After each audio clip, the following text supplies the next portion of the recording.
Hello అండి. Welcome to సుబుస్ kitchen. ఈరోజు వీడియోలో బంగాళదుంపతో చిట్టి చిట్టి బాల్స్ ఎలా చేసుకోవాలో చూపించబోతున్నాను. చాలా బావుంటాయి. క్రిస్పీగా, టేస్టీగా ఉంటాయి. పిల్లలకి ఈవినింగ్ టైంలో స్నాక్స్ ఏమి లేనప్పుడు ఇలా గనక చేసి పెట్టారంటే చాలా ఇష్టంగా తింటారు. తప్పకుండా ట్రై చేయండి. ముందుగా నేనైతే ఈ రెసిపీ కోసము 2 బంగాళదుంపలు తీసుకున్నాను.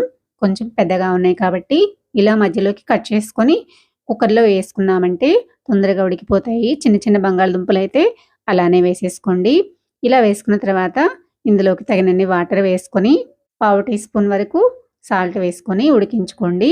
ఇలా మూత పెట్టేసి స్టవ్ వెలిగించుకొని 3, 4 విజిల్స్ వచ్చేంత వరకు ఉడికించుకున్నారంటే బంగాళదుంపలు బాగా మెత్తగా ఉడికిపోతాయి.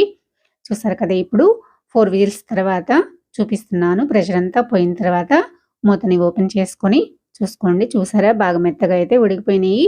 ఇప్పుడు వీటిని ఒక ప్లేట్‌లోకి వేసుకొని బాగా చల్లారనివ్వాలి. చల్లారిన తర్వాత ఇలా తొక్క తీసేసుకొని వీటిని గ్రేటర్‌తో కానీ లేదంటే స్మాషర్ ఉంటే కనుక స్మాషర్‌తో కానీ మెత్తగా మెదిపేసుకోండి.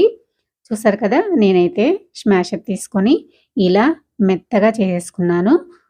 ఈ విధంగా మెత్తగా చేసుకున్న తర్వాత ఇప్పుడు ఇందులోకి 1/4 కార్న్ ఫ్లోర్ వేసుకుంటున్నాను.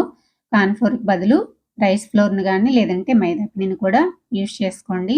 హాఫ్ టీ స్పూన్ సాల్టు అలానే హాఫ్ టేబుల్ స్పూన్ కారం వేసుకొని బాగా పిండి, ఉప్పు, కారం కలిసిపోయేలాగా ఇలా ముద్దలాగా కలిపేసుకోండి. మీకు కొంచెం లూజ్‌గా అనిపిస్తే గనక ఇంకొంచెం కార్న్ ఫ్లోర్‌ని యాడ్ చేసుకొని కలుపుకోండి. ఈ విధంగా కలుపుకున్న పిండిని కొంచెం కొంచెం తీసుకుంటూ ఇలా చిన్న చిన్న బాల్స్‌గా రౌండ్‌గా చేసేసుకోండి.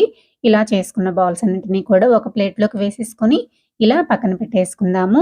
ఇప్పుడు ఒక కళాయి పెట్టేసుకొని అందులోకి డీప్ ఫ్రైకి సరిపడినంత ఆయిల్ వేసుకొని ఆయిల్ మీడియం హీట్ చేసుకున్న తర్వాత మనం చేసుకున్న బాల్స్ అన్నింటిని కూడా వేసేసుకోండి. ఇలా వేసుకున్న తర్వాత వెంటనే గరిటె పెట్టి కదిలించకుండా 2 నిమిషాలు ఫ్రై అయిపోయిన తర్వాత ఇలా గరిటె పెట్టి కలుపుతూ ఫ్రై చేసుకోండి. మంటని మాత్రం మీడియం ఫ్లేమ్‌లో పెట్టుకొని ఫ్రై చేసుకోండి. చూసారు కదా! ఈ విధంగా మంచి కలర్ అనేది వచ్చిన తర్వాత వీటిని తీసి ఒక పక్కన ప్లేట్‌లోకి అయితే పెట్టేసుకుందాము. ఇదే విధంగా మిగిలిన బాల్స్ అన్నింటిని కూడా చేసేసుకున్నాను. నాకైతే చాలా బాగా వచ్చినాయి. చాలా అంటే చాలా క్రిస్పీగా కూడా ఉన్నాయి.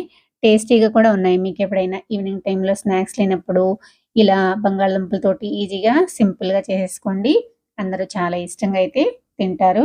ఈ విధంగా ఫ్రై చేసుకున్న బాల్స్ అన్నింటిని కూడా ఒక సర్వింగ్ ప్లేట్‌లోకి వేసుకొని సాస్‌తో గనుక సర్వ్ చేసుకున్నారంటే సూపర్ టేస్టీగా ఉంటాయి. పిల్లలైతే ఇలా బంగాళదుంపలతో మనం ఏ స్నాక్స్ చేసి పెట్టినా కూడా ఇష్టంగా తింటారు కదా!